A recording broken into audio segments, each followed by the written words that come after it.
Good morning to all students. आपण ब्लडविषयी बोलत आहोत. ब्लडमध्ये आपण पहिल्यांदा प्लाझ्माविषयी जाणून घेतलेलं आहे. जसं की त्यामध्ये आपण बघितलं बऱ्याचशा प्रोटीन्स आहेत, काही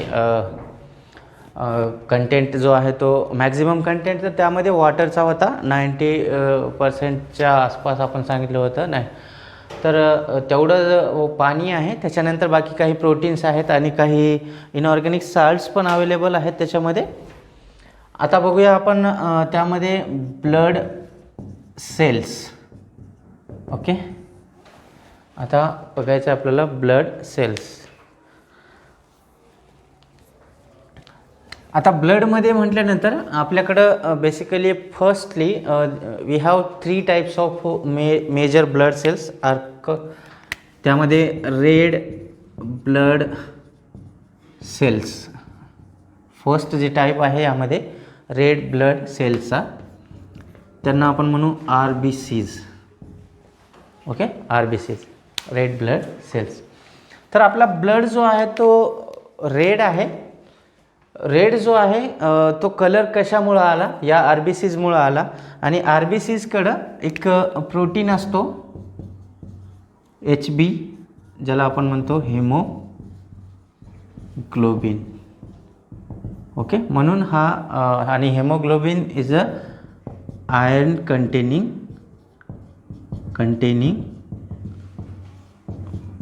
प्रोटीन. आयर्न कंटेनिंग प्रोटीन आहे हेमोग्लोबिन. म्हणून आपला ब्लड RBC जे आहेत त्या रेड कलर जे आहे ते, आणि सोबतच हेमोग्लोबिन कॅरी करू शकतो. ऑक्सिजन जो आहे तो आपल्या बॉडीमध्ये सप्लाय करण्याचं काम तो करत असतो. आता रेड ब्लड सेलचा आपल्या ब्लडमध्ये प्रोडक्शन कुठं होतं, मग ते येतात कुठून? तर these are produced in red bone marrow. तर हे प्रोड्यूस होतात रेड बोन मॅरोमध्ये. हे बोन मॅरो असतं काय? आता बोन मॅरो जसं की आपल्याला माहिती आहे, एक बोन आहे. ही बोन, ही आहे बोन. बोनच्या एकदम मिडल पार्ट, आता हा सेंट्रल पार्ट जर आपण घेतला, ओके, सेंट्रल पार्ट जो आहे तुम्ही बघितला असेल, हॉलो टाईपचे जे बोन्स असतात त्याच्यामध्ये असं काहीतरी सेमी सॉलिड मटेरियल भरलेला असतो. ओके, तर हा एकदम middle part of the bone is non as, this is the bone marrow. Bone marrow contain stem cells. Stem cells produces RBCs. RBCs, WBCs, platelets हे सगळेच्या सगळे जे आहेत त्या बोन मॅरो जे आहेत त्या तिथं बनवत असतात. आता ह्याच्यामध्ये आता आपण सांगतोय की these are produced in red bone marrow. Okay, red bone marrow जो आहे इथं आपला बोनच्या आतमध्ये जो पोकळ पार्ट असतो तिथं जो सेमी सॉलिड टाईपचं मटेरियल असतो त्या मटेरियलमध्ये असतात या stem cells. Stem cells are capable to produce or converts into any kind of cells. कधी कधी आपल्याला बोन फ्रॅक्चर झालं तरी देखील हे स्टेम सेल्स आपल्याला तिथं भरून काढण्यास मदत करत असतात. ओके, हे तर झालं यांचं प्रोडक्शन. यांचं प्रोडक्शन नंतर आपण यांचं जे लाईफ स्पॅन, यांचं स्ट्रक्चर जो आहे तो पाहूया. दीज आर द, इथं पहिलाच पॉईंट घ्या इथं, दीज आर इन्यूक्लिएटेड सर्क्युलर और आपण म्हणू कॉन्केव टाईप ऑफ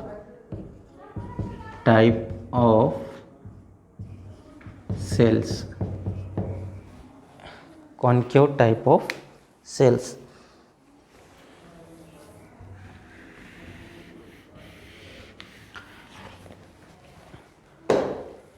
हे इन्यूक्लिएटेड लक्षात ठेवायचं. RBC याच्यामुळं वेगळे आहेत. Absence of nucleus. Absence of nucleus. RBCमध्ये न्यूक्लियस जो आहे तो अब्सेन्स आहे. त्याच्यामध्ये न्यूक्लियस किंवा अदर ऑर्गेनेल्स जे आहेत त्या काढून टाकलेल्या असतात. कॉन्केव टाईपचं किंवा सर्क्युलर टाईपचं स्ट्रक्चर असतो त्यांचा. ओके, तर त्याच्यानंतर यांचा जो लाईफ स्पॅन आहे या सेल्सचा, किंवा आपण नंबर म्हणू, नंबर ऑफ सेल्स आर 60, आपण यांचं 50 to 60 लाख नंबर जो आहे तो 50 to 60 lakh per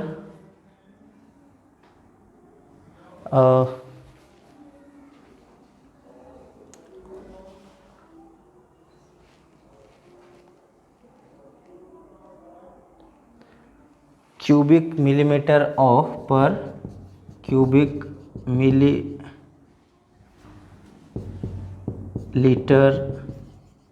of blood. Cubic millilitre of blood.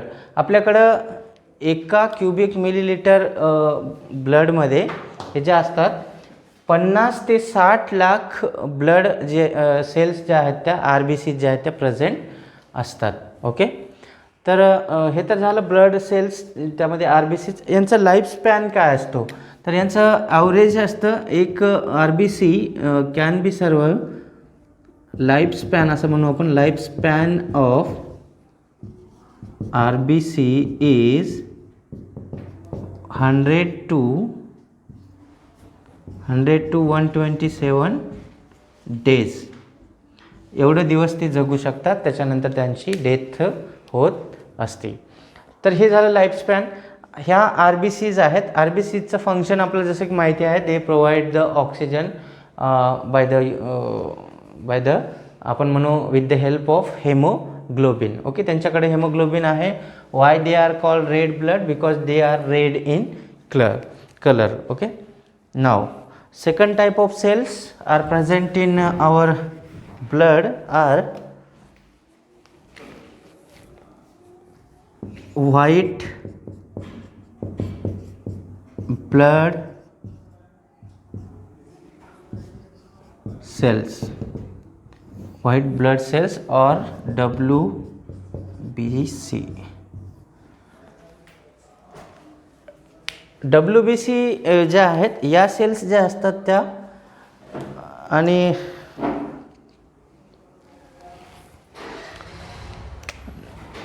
these are यांचा जो स्ट्रक्चर आहे तो these are large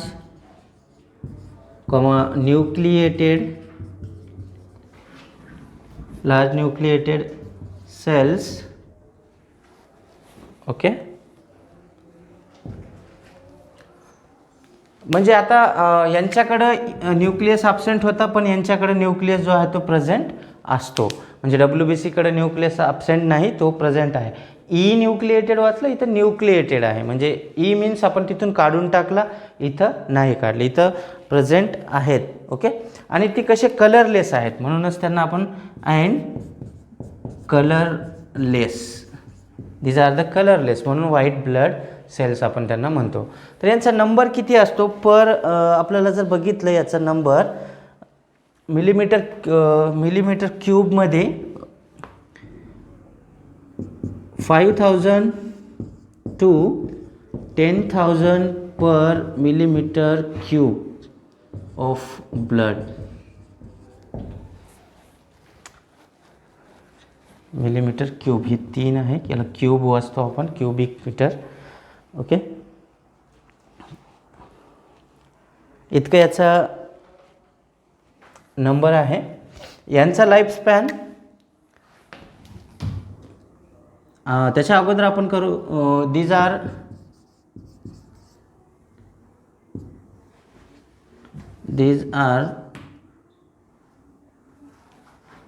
have another how many types? These are have 5 type of other cells. WBCच्या टाईप्स पडतात. WBCमध्ये दुसऱ्या टाईपच्या सेल्स आहेत, त्यामध्ये फर्स्ट 5 टाईप्सचे आहेत. Basophils,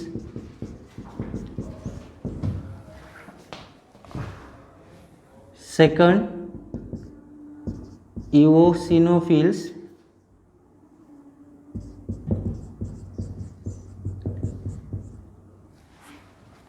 third neutrophils,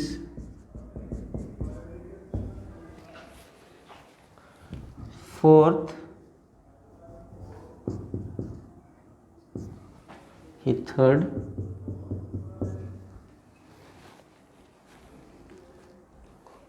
monocytes,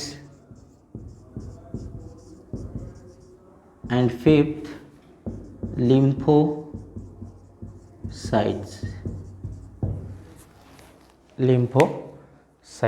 okay, तर हे पाच टाईपचे WBC आहेत. Basophil, eosinophils, neutrophils, monocytes and lymphocytes असे 5 सब टाईप आहेत याच्या WBCच्या. तर यांचं ॲक्च्युअल फंक्शन इथं काय असतो, यांना these are the WBCs are called soldier of blood असं देखील म्हटलेलं आहे. वाक्य वापरलं आहे सोल्जर ऑफ ब्लड. हे का म्हटलेलं आहे, कारण these are helpful for the providing immunity. हे आपल्याला बऱ्याचशा आपल्या बॉडीमध्ये जे बाहेरून इन्फेक्शन्स झाले किंवा काही पॅथोजन्स आपल्या ब्लडमध्ये गेल्या तर त्यांना किल करतात.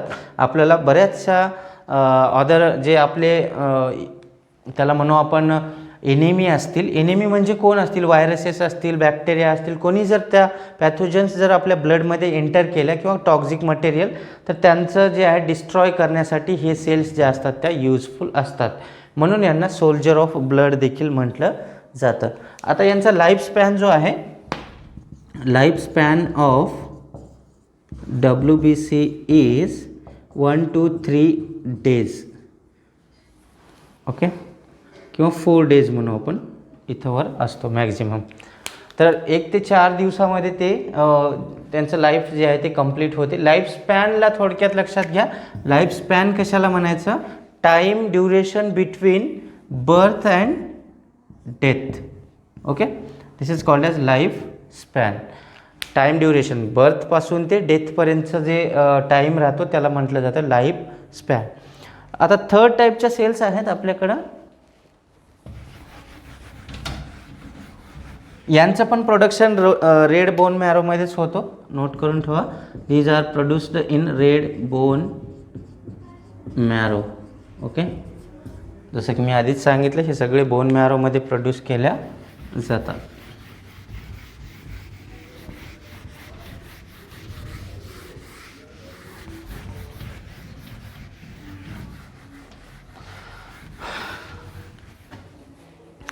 थर्ड टाईपच्या सेल्स आहेत त्या म्हणजे प्लेटलेट्स. आपल्याकडं ब्लड क्लॉटिंग फॅक्टरसोबत कंबाईन होऊन आपला ब्लड जो आहे तो क्लॉट करण्यासाठी हे सेल्स खूप युजफुल असतात. कधीकधी आपल्याला एक उंड झाली, मार लागली, जखम झाली तर तिथून ब्लड जो आहे तो फ्लो खूप होत असतो. अशा कंडिशनमध्ये त्यांचा ब्लड जो आहे, ब्लड क्लॉटिंग फॅक्टर्स असतात, सोबतच काही प्रोटीनचा नेचर आहे क्लॉटिंग फॅक्टर म्हणजे, आणि सोबतच हे प्लेटलेट्स जे असतात त्या रिस्पॉन्सिबल असतात. प्लेटलेट्स क्लॉटिंग फॅक्टर म्हणून काम तर करतात, अजूनच आपल्याला बरेचसे इम्युनिटी देखील प्रोव्हाइड करण्याचं काम या प्लेटलेट्सचं असतं. तर यांचा नंबर जो आहे तो आपल्या सेलमध्ये, यांचा आधी स्ट्रक्चर बघा. These are extremely small and disc shaped. Disc like structure असतो आणि स्मॉल आहेत, खूप लहान सेल्स आहेत. आणि यांचा जो आहे नंबर प्लेटलेट्स तर तुम्हाला 2.42 किंवा आपण 2.5 to 4 लाख एवढा नंबर असतो यांचा पर. तसंच परत millimetre cube of blood number यांचा. त्याच्यानंतर यांचं जो कार्य आहे, जसं की सांगितलं मी तुम्हाला, ब्लड क्लॉटिंग प्रोसेसिंगमध्ये these helpful for for clotting of blood. Lifespan is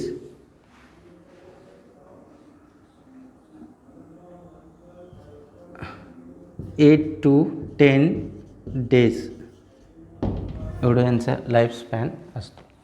approximately 1 weak त्याच्यानंतर जे आहे ते त्यांची डेथ होऊन जाते. तर या आहेत आपल्या ब्लडच्या सेल्स. तर आता याच्यामध्ये वेगवेगळे फंक्शन्स जे आहेत प्रत्येकाचं आपल्याला माहिती आहे. ब्लड आपलं काय काय करतो, कुठल्या कुठल्या कामामध्ये तो इन्वॉल्व आहे हे आपण बघूया. Functions of blood.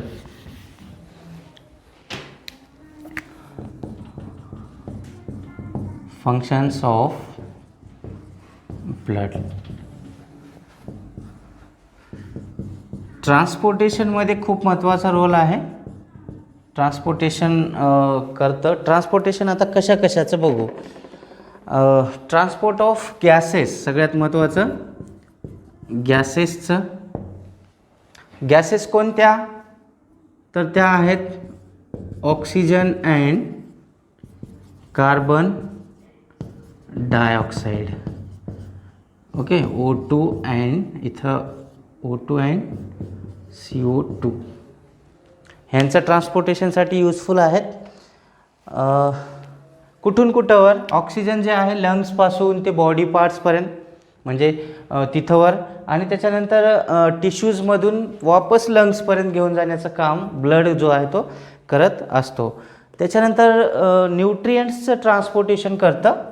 सेकंड जो आहे ट्रान्सपोर्टेशन कशाचं आहे ते म्हणजे न्यूट्रियंट्सचं. न्यूट्रियंट्स कोणत्या, लाईक ग्लुकोज आहे, फॅटी ॲसिड्स असतील, त्याच्यानंतर असतील काही हॉर्मोन्स असतील. Okay, glucose, fatty acids, hormones वगैरे वगैरे जे काही आपल्याकडं न्यूट्रियंट्स ॲब्झॉर्ब केल्या जातात त्यांचं ट्रान्सपोर्टेशनसाठी.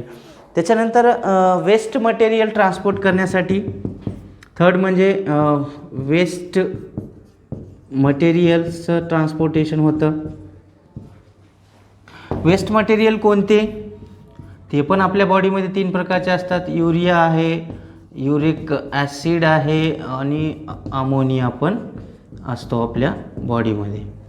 तर त्यांचं ट्रान्सपोर्टेशन तो करत असतो अनवॉन्टेड जे टॉक्झिक मटेरियल आहे त्याला रिमूव्ह करण्यासाठी. याच्यानंतर फंक्शन आहे प्रोटेक्शनचं. Fourth function protection. याच्यासमोर लिहा प्रोटेक्ट फ्रॉम वेरियस अँटीजन्स.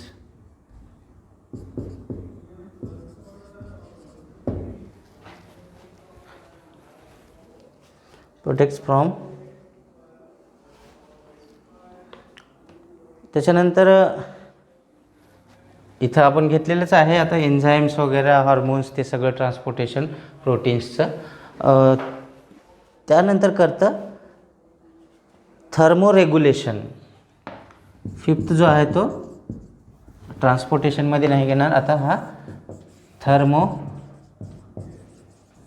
रेग्युलेशनमध्ये ब्लड जो आहे तो यूज आहे. थर्मोरेग्युलेशन म्हणजे आपल्या बॉडीचा टेम्परेचर जो आहे तो मेंटेन करण्यासाठी जे प्रोसेस आहे ती कोण करतं कंट्रोल, तर आपला ब्लड. कारण वॉटर आहे ब्लडमध्ये वॉटर असल्यामुळं आपल्याला ते ब्लड जो आहे तो थर्मोरेग्युलेट करण्यासाठी यूजफुल असतो. Third, to maintain balance of inorganic salts. जसं की सोडियम, पोटॅशियम.